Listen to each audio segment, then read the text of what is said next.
எல்லாரும் சமமா உட்காந்து பிரசாதம் சாப்பிடுறோம். சார்வபௌமர் எல்லாம் ஆச்சார அனுஷ்டானத்தில் இருக்கும். ஆச்சார அனுஷ்டானமே வாழ்க்கையில் இருக்கிறது. எல்லாருக்கும் சமமால உட்காந்து சாப்பிட மாட்டாங்க. ஆனா அன்னைக்கு எல்லாருக்கும் சமமா உட்காந்து சாப்பிட்டார். உடனே கேட்கிறார், அவளை வழக்கா திருச்சிண்டே கேட்கிறார், கோபிநாத் ஆச்சாரம் என்னாச்சு உங்களுடைய ஆச்சாரம் அனுஷ்டானம் எல்லாம் அப்படின்ட்டார். உடனே சார்வம் திருச்சி உங்களுடைய பிரசாதத்தினால சைத்தன்ய மகாபிரபு அனுகிரகத்தினால இந்த ஆச்சாரம் அனுஷ்டானம் எல்லாம் போய் சுத்தமான பிரேமம் வந்துட்டு நான் கேட்டு கிடக்கிறேன்னு சார்வபௌம பட்டாச்சாரியா அத்தனை பேரும் பிரசாதம் எடுத்துங்க. அப்புறம் சந்தோஷமா இருந்துச்சு. அங்கேயே இருந்தான் பகவான் சைத்தன்யமா பக்தர்களும் அங்கேயே பக்கத்தில் தங்கிட்டு கடந்தார். ஒவ்வொரு நாளும் காத்தால போய் பக்கத்திலேயே நம்மள அழகான இந்திரத்யும்ன சரஸ் இருக்கு. இந்த குளத்தை போய் நல்லா தீர்த்தமாடுற ஜலக்கீட பண்ணி விளையாடுறான் சைத்தன்ய மகாபிரபு. தண்ணியை வாரி அரைக்கிறார். தண்ணியோட ஆட்கள் நிக்க சண்டை போடுறான். விதவிதமா ஜலக்கீட பண்ற. எல்லாரும் பண்ண மறந்து ஜலக்கீட பண்ணிட்டு அங்க வயசு தெரியல, படிச்சவன் பணக்காரன் தெரியல. அத்வைதாச்சாரியர் எல்லாம் விளையாடிட்டு கிடக்கிறான். அத்வைதாச்சாரியா, நித்யானந்த, ஸ்ரீவாசர், ஸ்வரூப தாமோதரர் எல்லாரும் சைத்தன்ய மகாபிரபு விளையாடிட்டு இருக்கா. சமயத்துல இந்த ராஜா ராமானந்தரும் சார்வபௌம மற்றும் ஜலக்கீட பண்ணி விளையாடிட்டு கிடக்கிறான். உடனே பார்த்து சைத்தன்ய கிண்டல் பண்றார். இவா ரெண்டு பேரும் எவ்வளவு பெரியவா, அவர் எவ்வளவு பெரிய பணக்காரர், எவ்வளவு பெரிய சாஸ்திர வித்வான், இவா ரெண்டு பேரும் லோகத்துல இருக்கிற மரியாதை அவர் விளையாடிட்டு கிடக்கிறாளே அப்படின்ட்டாங்க. உடனே கோபிநாத் ஆச்சாரிய சொன்ன, பிரபோ உங்களுடைய சன்னதி எல்லாம் மறந்து போயிருக்காரு, எல்லாம் பைத்தியம் ஆயாச்சு. இனிமே அவ அப்படிதான் விளையாடிட்டு கிடப்பான்னு சொன்ன. ஜன்ன ஜலக்கீடெல்லாம் பண்ணி விளையாடி அவ்வளவு அழகா விசேஷமா விளையாட்டான். அத்தியாச்சரியமா விளையாட்டான்.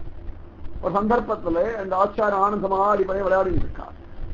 பிரியமான ஒரு சிஷ்யன் ஒரு தன் தள்ளி நாராம். உடனே தொப்புன்னு விழுந்துட்டார். இந்த சார்வபௌம பட்டாசு தொப்புன்னு விழுந்துட்டார். உடனே சைத்தன்யம் அவர் மேலே ஏறி உட்கார்ந்துட்டார். உடனே சைத்தன்ய மகாபிரபு ஏறி உட்கார்ந்து உடனே அவர் என்ன பண்ணாராம், தன்னுடைய சரீரத்தை அப்படி ஆதிசேஷன் மாதிரி கடத்தின்ட்டார். தன்னுடைய சரீரத்தை மேலே இந்த சைத்தன்ய மகாபிரபு சயனம் பண்ணும்படியா சரீரத்தை மாற்றினார். இந்த பாக்கியத்தை இன்னொரு ரகசிய நிலைகள்லாம் பெரிய பிரத்யட்சமா சொல்லிட்டு வாழ்க்கையின் சாரம் பகவத்தான் நாம சங்கீர்த்தனம் கூடாதே. ஏன் விடணும்? என்ன அவசியம் இருக்கு, என்ன கஷ்டம் இருக்கு, என்ன நஷ்டம் இருக்கு? கேட்கும் பொழுதே எவ்வளவு சுகமா இருக்கு. ஆச்சாரம் நடந்த எவ்வளவு ஆனந்தமா இருக்கு, எத்தனை பரம பவித்திரமா இருக்கு. ஏன் விடணும்? என்ன இருக்கு? லௌகிகமே ஓடிங்க ஓடுங்க. பல ஜென்மாக்கள் ஓடி ஓடி ஓடி பார்த்தாச்சு. இனிமேல் ஓடுறதுக்கும் பார்க்கறதுக்கும் ஒண்ணும் இல்லை. எல்லாம் அசிங்கமும் பிரச்சனையும் தான். வேற ஒன்றும் மிச்சப்படலையோ. வாழ்க்கையில தான் மிச்ச கிடத்தில பிரச்சனை ஒண்ணுதான் மிச்சப்பட்டு கிடக்கு. பிரச்சனை எல்லாம் போகும்படி அழகா ஒரு நாமஜம் பண்ணுவோம், பகவத்கானம் பண்ணுவோம். ஆனந்தமா ஜலக்கீட பஞ்சா அழகா குளிச்சுட்டு வர பகவானுக்கு ஆனந்தமா நித்தியம் அம்சம் எல்லாம் பஞ்சா நித்தியம் நாட்டியம் எல்லாம் ஆடிஞ்சிருக்கா. ஒவ்வொரு நாளா பெரிய யாருக்கும் ஒன்றும் தெரியல. ஒரு நாள் நாட்டியம், ஒரு நாள் சாயங்காலம் கிருஷ்ண பிரவச்சனம் பண்றா சைத்தன்யம், ஒரு நாள் கிருஷ்ணன் மாதிரி லீலர் பண்ணி காமிக்கிறார். யாருக்கும் லோகமே தெரியல, தன் குடும்பம் தெரியல, குழந்தைகள் தெரியல. எப்படி பகவான் கிரிதர கோபாலனா கோவர்ணகிரி உத்தாரணம் பண்ணி 7 நாள் கொடையா பிடிச்ச சமயத்துல யாருக்கும் ஒண்ணுமே தெரியலையோ அந்த மாதிரி யாருக்கும் ஒண்ணுமே தெரியல. எல்லாரும் சைத்தன்யோட சரணாரந்தங்கள் இருந்த அற்புதமான பக்தி பண்ணி கிடக்கிறார். நேரம் வேகமா ஓடுறது. ஆனந்தமான சமயங்கள் சொன்னாவே நேரம் ரொம்ப ரொம்ப ரொம்ப ரொம்ப வேகமா ஓடித்தான் போயிடும். துக்ககரமான சந்தர்ப்பங்கள்ல ஒரு நிமிஷத்தை தள்ளுறதா பாடாது, ரொம்ப பாடாது. ஆனா ஆனந்தத்தின் எல்லையில இருக்கும் பொழுது இந்த நேரம் வேகமா ஓடி ஓடி ஓடி ஓடி போயிடும். பகவானுக்கு ஸ்ரத்தையும் பிரீத்தியும் இருந்திருக்கணும். உடல் அசதியான்னு தெரியுமா, துக்கம் தான் தெரியுமா, வாழ்க்கையை பற்றி சிந்தனையா தான் இருக்குமா, பகவான் தவிர ஏதாவது தெரியத்தான் தெரியும். சரீர அபிமானம் இருக்கிற வரைக்கும் தான் எல்லாமே தெரியும். சரீர அபிமானம் போகிற சமயத்தை எல்லாமே மாறிப்போம். ஒரு நாளாச்சு, 2 நாளாச்சு, 3 நாள், 4 நாள், 5 நாள், 6 நாள், 7 நாள், ஒவ்வொரு நாளா ஓடிந்து கிடக்க 8 நாள் ஜோரா பகவான் குண்டீச பவனத்தை விதவிதமான யாத்திரைகள், விதவிதமான லீலைகள், விதவிதமான பிரேம நடனங்கள் பார்த்து பார்த்து பார்த்து பார்த்து ஆனந்தத்தை தலைச்சு போனான். ராஜா முதல் கொண்டு எல்லாரும் பரமானந்த தலைச்சு போனான். 8 நாள் ஆயாச்சு. பகவான் திரும்பியும் தன்னுடைய இடத்துக்கு கிளம்புவதற்கான ஒரு நேரம். 8 நாள் முடியறதுக்கு முன்னாடி இந்த குண்டீச பவனத்தை பகவான் இருக்கிற சமயத்திலேயே அப்போ ஒரு பஞ்சமி வரும். பகவான் ரதயாத்திரை கிளம்பின பிறகு குண்டீச பவனத்துல வர பஞ்சமிக்கு ஹீரா பஞ்சமி தேடுற பஞ்சமின்னு பேர். இந்த பகவான் இங்க ராதிகாரானிட வந்த உடனேயே அவ்வளவு அழகா கோவில் இருக்கிறதான அந்த தாயார் லட்சுமி தேவி பகவானை தேடுவா. அதுக்கு சீரா பஞ்சமின்னு பேர். உடனே அதை பார்ப்பதற்காக சைத்தன்ய மகாபிரபு அவருடைய பக்தர் எல்லாம் கிளம்பி போனான். அப்ப பகவானுடைய அந்த தாயாருடைய மூர்த்தி ஏழை பண்ணிட்டு வரா. முன்னாடி தேவதாசிகள்லாம் நாட்டியம் ஆடிட்டு வரா. தாயார் கோபமா வரா. பெருமாளை காணமே அப்படின்னு சொல்லி யார் மேல கோபம்னு கேட்டா பகவானுடைய கைங்கரியவர்கள் மேல கோபமா. விஷ்ணு கொண்டு விட்டுட்டான். அதனால இந்த பகவானுடைய சேவகர்கள் மேல தாயாருக்கு கோபமா. உடனே சேவகர்கள்லாம் எதிர்க்க வந்த உடனே தேவதாசிகள் முன்னாடி நாட்டியம் ஆடுறாளே அவெல்லாம் பிடிச்சி இழுத்துன்னு வந்து தாயார் நிக்க வச்சு அடி அடிக்கிறான். இந்த சேவகர்களை பகவானுடைய சேவல் அடி அடிக்கிறான். உடனே சைத்தன்ய கேட்கிறார் ஸ்வரூப தாமோதரை பார்த்து, இதுக்கு தாயார் இவ்வளவு கோபமா இருக்கா? லட்சுமி பிராட்டுக்கு இவ்வளவு கோபம் என்ன? சேவகர் அடிக்க வேண்டிய அவசியம் என்ன அப்படின்னா உடனே ஸ்வரூப தாமோதர் சொல்ல, பிரபோ பிரிய நாயகனை பிரிஞ்சா கோபம் வரத்தானத்தை அடிக்கதானே தோணும் அப்படின்னு. உடனே அதுக்கு என்ன ஆச்சு? தாயாரும் போக வேண்டியதுதானே அப்படின்னு. உடனே ஸ்வரூப தாமோதர சொன்னார், பிரபோ லக்ஷ்மியனோ விசேஷம்தான், ஆனாலும் கோபிகளை போல ராதிகாவை போல இந்த ராசன இடத்துல அவளுக்கு ஒரு இடம் கிடையாது, அவள் தனியாத்தான் இருக்கா அப்படின்னு சொன்ன உடனே சார்வபௌமர் கோபிநாத் ஆச்சாரியர் எல்லாம் இவருக்கு மறுப்பு சொல்ற மாதிரி விதவிதமா சொல்ல. தாயாருக்கு சப்போர்ட் பண்ணி சில பேர் பேசுறா, ராதிகாராணிக்கு பகவானுக்கு சப்போர்ட் பண்ணி பேசுறா. ஸ்ரீரங்கம் நடக்கும். தாயாருக்கு பெருமாள் கோவம். தாயார் தரப்புல சில பேர் பேசுவா, பெருமாள் தரப்புல சில பேர் பேசுவா. பல அவரை கதவை அடிப்பா. எத்தனை அரபின் தான் பயந்தான் போயிடுவா. இது மாதிரி சண்டை நடச்சிருவா. இது எப்போ நடக்கிற உற்சவம் நிறைய தெரியா கொண்டு போய் நிக்க வச்சுட்டோம்னா இது பயந்து இவ்வளவு பெரிய தகவலாம் நடக்கிறதா தாயாருக்கும் பெருமாளுக்கும் இப்படிலாம் கதவை அடிக்கிறாளே பயம். அந்த வார்த்தை கதவை அடிப்பாள் எல்லாரும். அந்த மாதிரி அடிப்பா தாயார். உடைய கலகம். இவெல்லாம் அல்ப கோபத்துக்கு தன்னுடைய பலத்தை காட்டுற கதவை ஒன்றுதான் அவள் கிடைச்சி இழுத்தோடு ஈட்டமால் இழுக்கிற அடிக்கிற. அதுக்கப்புறம் ஒழுங்கா பூட்டலை திறக்கலை ஏன்னா அவருக்கு ஆளை கொடுத்து விஜயம் பண்ணிக்கிறார். இவ்வளவுதான் பண்ண முடியும் மனுஷால. என்ன பண்ண முடியும்? ஒண்ணு எல்லாம் கையில கிடையாது வீட்டு எரிய முடியும், இல்ல கிழிச்சுக்க முடியும், இல்லாட்டி கதவை போட்டு அடிக்க முடியும். இவ்வளவுதானே பண்ண முடியும். இதை தாண்டி உன்னதமான பேனையை பற்றிய சிந்தனை பண்ண முடியாது. இந்த தாயாருக்கு பெருமாளுக்கு பிரணய கதம் வர்றது தாயார் அடிக்கிறார். உடனே சேவகர்கள் எல்லாம் மன்னிதேவம் நாங்க எப்படியா வைஷ்ணு வந்துடும் பெருமாள். அப்புறம் தான் தாயார் வைஷ்ணவாங்க முதல்ல வைஷ்ணவரும் ஒரு காரியம் பாருங்கன்னு சொன்ன உடனே அங்கேருந்து கிளம்புறாங்க. நீராபஞ்சம் உற்சவம் முடிஞ்ச உடனே பகவான திரும்பையில் இந்த குண்டீச பவனத்திலேயே சுந்தராச்சலத்தில் நீராச்சலம் வைஷ்ணு வரா. பகவான திரும்பவன் அந்த கோவில ஏழை பண்ணி திரும்பி ரதத்துல எழுந்துள்ள பண்ணணும். அப்ப பகவான் அவர் டோரி மாதிரி வச்சு பச்சை டோரின்னு சொல்லுவான், அதுல வச்சு இழுத்துட்டு போய் மேல கொண்டு வைப்பான். ஒசரமான பேராச்சு. அப்படி பண்ற சமயத்துல உடஞ்சு போயிடும். உடனே சேர்த்து ரொம்ப வருத்தமா போயிடும். உடனே ராமானந்தன் இன்னும் ஒரு பெரிய பணக்காரனையும் கூட்டு இனிமேல் ஒவ்வொரு ரத யாத்திரையும் போது பகவானுக்கு ஒரு புதுசா இந்த டோரி ஒன்று பண்ணி கொடுங்கோம். அதுல பகவான் எழுந்துள்ள பண்ணணும். உங்க இடத்துல தனம் இருக்கிறத பிரயோஜனம் பண்ணு. சுய லாபத்துக்காக அலையறதுக்காக தனம், தன் சுய தேவைகளை மட்டுமே பூர்த்தி பண்றதுக்காக தனம், பகவத் கைங்கரியத்துக்காகத்தானே. சுய தேவதைகளை ஒரு எல்லைக்கு மேல உபயோகப்படுத்த ஆசைப்பட்டு தனத்தை வீணடிக்கும் பொழுது பாபமாகவே ஆயிடுறது. அதாவது தனத்தை கொடுத்து புண்ணியம் சேர்க்கலாம், பாவத்தை சேர்க்க வேண்டிய அவசியம் இல்லை. பகவத் கைங்கரியம் பண்ணும்போது புண்ணியம் ஆகிறது, ஆடம்பரத்தில் அலையும் பொழுது பாவமாகிறது, சுய தேவை எல்லையை கடந்து பேராசில் ஆடும்பொழுது மகா பாபமா ஆகிறது. அதனால அவர் சொன்னார், உங்களுடைய தனமானது பகவத் கைங்கரியத்துக்கு உபயோகப்படும்படியா இருக்கணும் அப்படின்னு சொன்னார். உடனே அவர்களும் சரிப்பா பரம சந்தோஷமா இருக்கு, உங்களுடைய உத்தரவே வேற ஒன்றும் வேண்டாம்னு சொல்லிட்டார். உடனே அவளை வகையா திரும்பியும் பகவான் கிளம்பி வரான். குண்டீச பகவனத்திலிருந்து நீராச்சலம் வந்தார். திரும்பியும் ஆனந்தம் எல்லாம் நடந்தது. பகவான் திரும்ப கோயிலுக்கு எழுந்துள்ளான். பூஜைகள் என்னென்ன உண்டோ ஆரத்தி மங்களாகாரத்தி எல்லாம் உண்டு. எல்லாருக்கும் பரம சந்தோஷமா இருக்கு. நேரங்கள் ஓடிஞ்சே இருக்கு. அழகா முடிஞ்சது. சுகம்மா இதெல்லாம் முடிஞ்சது. ஆடி முடிஞ்சது. அவ்வளவு அழகா ஆவணி வந்தது. ஆவணி வந்து உடனே கிச்சா போயிடும். ஜென்மாஷ்டமி வந்துடும். அது இன்னும் விசேஷமாக எல்லா ஜனங்களும் சேர்ந்து தானும் ஜென்மாஷ்டமி கொண்டார். கிருஷ்ணனே தான் கூட இருந்து ஜென்மாஷ்டமி கொண்டாரு. சுகம்மா ஜென்மாஷ்டமி விழா முடிஞ்சது. உடனே தசரா விஜயதசமி விழா வந்தது. சைத்தன்ய மகாபிரபு தானே மத்தியாச்சரியம் ஆஞ்சநேய வேஷம் போட்டு ராவணன் சம்ஹாரம் பண்றதுன்னு உதவி சம்சாரம் அவ்வளவு வழக்காது. ஜென்மாஷ்டமி உற்சவத்தும் போது இவரே கோபனா வராது, இவரே கிருஷ்ணனா வராது. உத்தமமான சில பேர் பக்தர்கள், சில பேர் யசோதையா வரா, சில பேர் நந்தகோபரா வரா. கிருஷ்ணன் ஜன்மம் ஆனவனா அவ தன் விதத்துல போய் உண்மையாவே இருக்கிற தனத்தை அப்படியே தானம் பண்ணிடுறார். பரம சந்தோஷமா ஜென்மாஷ்டமி உற்சவம் கழிஞ்சது, விஜயதசமி உற்சவம் கழிஞ்சது.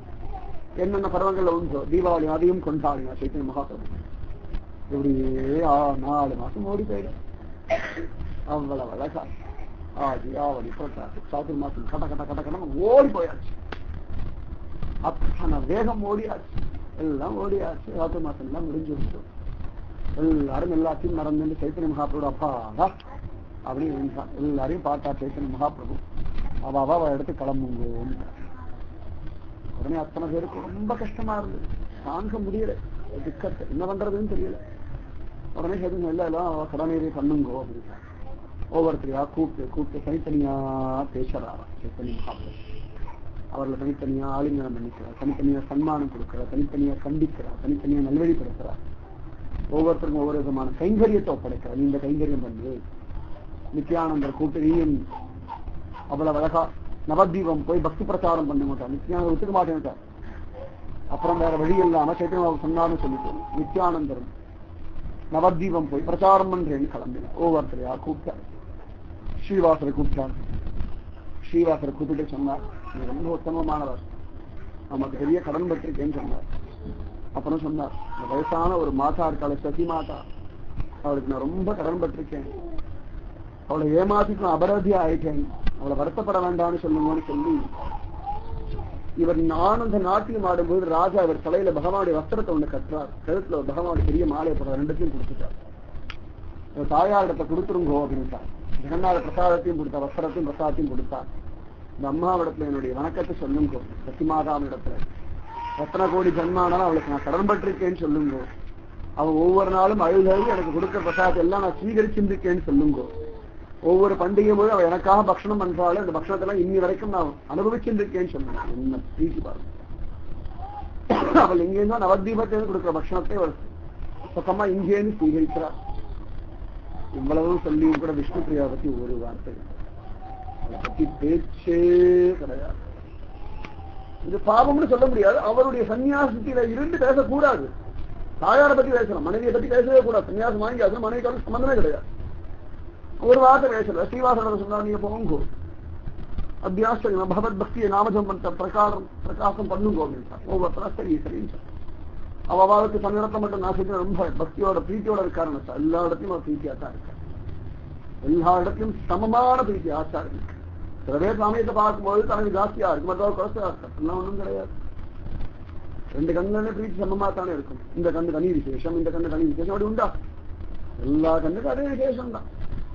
அதனால எல்லாருக்கும் சமமாவே பிரீத்தி பண்ணா, எல்லாருக்கும் விதவிதமான ஆலிங்கனம் பண்ணிட்டான். ஒவ்வொருத்தருக்கும் ஒவ்வொரு விதமான கைங்கரியத்தை கொடுத்தான். விதவிதமான கைங்கரியம் ஒவ்வொருத்தருக்கும் பார்த்து பார்த்து வசதி பேசா போல நாமஜம் பண்ணு. ஒரு பக்தர் கிரகஸ்த தர்மத்தை இருக்கிறார், உடனே அவர் கூப்பிட்டு கண்டிக்கிறார். பக்தி பண்ணணும் வாஸ்தவம், ஆனா கிரகஸ்த தர்மத்தை இருக்கிறதா தன்னுடைய தர்மத்தையும் ஒழுங்கா நடத்தணும். ஆச்சாரம் பாருங்க. உடனே சொல்ற ரொம்ப இருக்கா, கிரகஸ்த தர்மத்தை இருக்கிறதா கொஞ்சம் தனத்தையும் சேமிச்சு வைக்கணும், அது கிரகஸ்த தர்மம். அதனால கொஞ்சம் குடும்பத்தையும் நீங்க கவனிக்கணும், தனத்தை கொஞ்சம் சேமிக்க வைங்க அப்படின்னு. உடனே அவரும் சரி பிரபு, இனிமேல் குடும்பத்தை ஒழுங்காக கவனிக்கிறீங்க. நிறைய பேர் நினைச்சு இந்த கஷ்டம் போயாச்சு, சத்குரு ஆசிரியிச்சாச்சுன்னா உடனே அவளை சன்னியாசியை போயிடுவா, குடும்பத்துக்கு ஓடி போயிடுவான்னு. அப்படி அவசியமே கிடையாது. அப்படி அவசியமே கிடையாது. அப்படி போகவும் சொல்ல மாட்டா. அப்படி போகிறதுக்கான அருகதை வரவும் வராது எல்லாருக்கும். 6வது கோடியில ஒருத்தர் 2 பேர் அதான் அப்படி போக முடியும். மற்ற எல்லாரும் ஓடி போக முடியாது குடும்பத்தை. அப்படி அதே பெரிய பாவம்னு சொல்ற பெரியவா. குடும்பத்தை இஷ்டத்துக்கு ஓடி போனா அதே ஒரு பெரிய பாவம்னு சொல்றான். பெரிய பாவம். அதாவது சன்னியாசம் வாங்கி போறேன்னு சொன்னா கூட குடும்பத்துக்கு வேண்டிய எல்லா விஷயம் தயார் பண்ணிட்டு அவளுக்கு பிரச்சனை எல்லாம் தெரிஞ்ச விட சன்னியாசம் வாங்கிக்கணும்னு நியதி இருக்கு. சுவாமி ராமானுஜர் அப்படிதான் மனுஷார். தனத்தனுடைய தனத்தை மனைவி பங்கு அப்படியே கொடுத்துட்டு நீதி பங்க லோகத்துக்கு தர்மம் பண்ணிட்டு அதை மேல சன்னியாசம் வாங்கிக்கிறார். எந்த காரணத்தை ஒண்ணு தனக்காக ஒரு தனம் வச்சுக்கிறார். அந்த மாதிரி எவ்வளவு பெரிய நஞ்சியர் அப்படிதான் மனுஷார். பராசரத்துடைய சிஷ்ய பெரிய தனமா, அவருக்கு 2 மனைவிகள். தன் தனத்தை 3 பங்கா போட்டு 2 மனைவிக்கும் ஒவ்வொரு பங்கை கொடுத்துட்டு ஒரு பங்கு எடுத்து ஆச்சாரிய சேவை எடுத்துட்டு சன்னியாசம் வாங்கிட்டு வந்துட்டார். சன்னியாசம் வாங்கறதுக்குன்னு ஒரு தர்மம் இருக்கு, இப்படித்தான் பண்ணணும் இருக்கு. தெரியாதவா அறகுறையா பண்றதுனால எல்லாரும் தப்பா பேசிக்கிறாங்க. அப்படி கிடையவே கிடையாது. அப்படி கிடையவே கிடையாது. அதனால கண்டிக்கிறார் சைத்தன்ய மகாபிரபு, குடும்பத்துடைய தர்மத்தை ஒழுங்கா பண்ணணும். அப்புறம் ராஜா ராமானந்தர் ஒவ்வொருத்தரா வந்தா ஒவ்வொருத்தருக்கா சொன்னார், குடும்பத்தை இருக்கிறவா எப்பொழுதும் பகவத் தியானம் பண்ணிட்டு பகவானுக்கு இதனால முடிஞ்ச பூஜையை பண்ணணும். சதா சர்வகாலமும் நாம சங்கீர்த்தம் பண்ணணும். யதாசக்தி பக்தாளுக்கு கைங்கரியம் பண்ணும். இதுதான் சொல்லியிருக்கு. யதாசக்தி தகுதிக்கு மீறியதான ஒரு கைங்கரியம் பண்ண சொல்லவே இல்லை. அப்படி வாங்கிக்கவும் மாட்ட ஆச்சாரிய புருஷர்கள் உத்தமான பக்தர்கள். அவளுக்கு யதாசக்தி என்ன முடியுமோ அந்த கைங்கரியத்தை பண்ணணும்னு சொல்லுகிறார். அந்த மாதிரி எல்லாம் ஒவ்வொருத்தரும் ஒவ்வொரு விதமா சொல்றா. எல்லா இடத்துலையும் கேட்டுக்கிறார். ஒவ்வொருத்தருடைய கஷ்டத்தையும் நஷ்டத்தையும் குசல பிரச்சனம் எல்லாத்தையும் விசாரிக்கிறார். ஒவ்வொருத்தருக்கும் ஆலிங்கனம் பண்றார். ஒவ்வொருத்தருக்கும் பிரசாதம் கொடுக்கிறார். அத்தனை பேரும் பெரிய மனம் இல்லாம வேற வழியே இல்லாமல் சைத்தன்யம் விட்டு அவ இருப்பிடத்துக்கு கிளம்புறார். அந்த ஸ்மரண சுகத்தை வச்சுட்டே கிளம்புறார். அதனால நிறைய பக்தி பண்ணுங்க. பெரியவா எல்லாம் பார்த்து பார்த்து நமக்கு பண்ணி கொடுத்துருக்கா. இந்த விஷயங்களை ஒழுங்கா ஃபாலோ பண்ணிட்டு வாங்க. நீதி சரித்திரம் ராதே கிருஷ்ணா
सद्गुरु महाराज की समस्त भागवदल को गोविंद नाम संकीर्तनम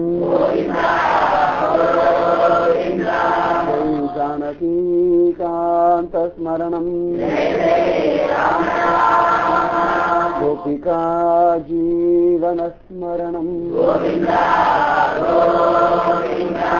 ஆழ்வார் திருவடிகளே சரணம் ஆழ்வார் திருவடிகளே சரணம் எங்கள் மானா திருவடிகளே சரணம் சர்வம் குருவார்ப்பணம் जय श्री राधे कृष्णा सत्संग की जय श्री पूज्य श्री श्री अम्मावक जय श्री भारत माता की जय श्री कृष्ण चैतन्य महाप्रभुक